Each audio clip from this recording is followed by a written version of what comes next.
il est clair maintenant que la culture contribue directement à l'activité économique et au-delà des industries culturelles que sont cinéma, musique, presse.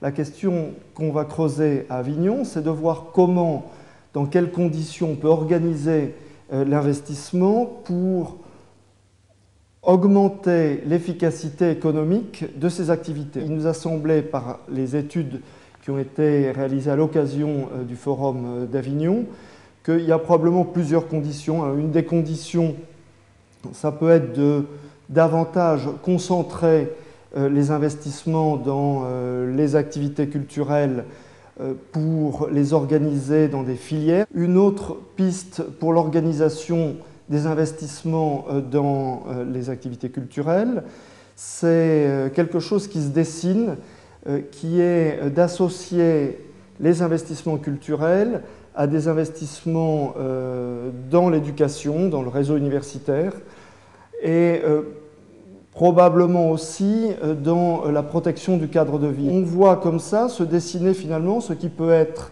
l'économie du XXIe siècle et dans laquelle la culture associée à l'éducation et à la protection du cadre de vie a un rôle important dans le développement économique.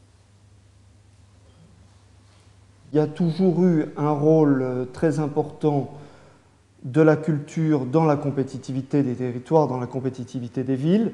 Au-delà du tourisme, peut-être que l'élément intéressant, c'est de comprendre comment maintenant les investissements culturels permettent de fixer des emplois.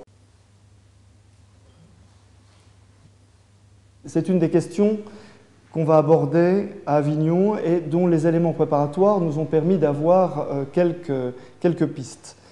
Une des premières pistes, c'est que l'investissement culturel dans les villes doit se faire en accompagnement de la population. Le souci est de réaliser ces investissements sans créer une ghettoisation de la culture et au contraire de faire en sorte que ces investissements culturels puissent faciliter l'adhésion de tous.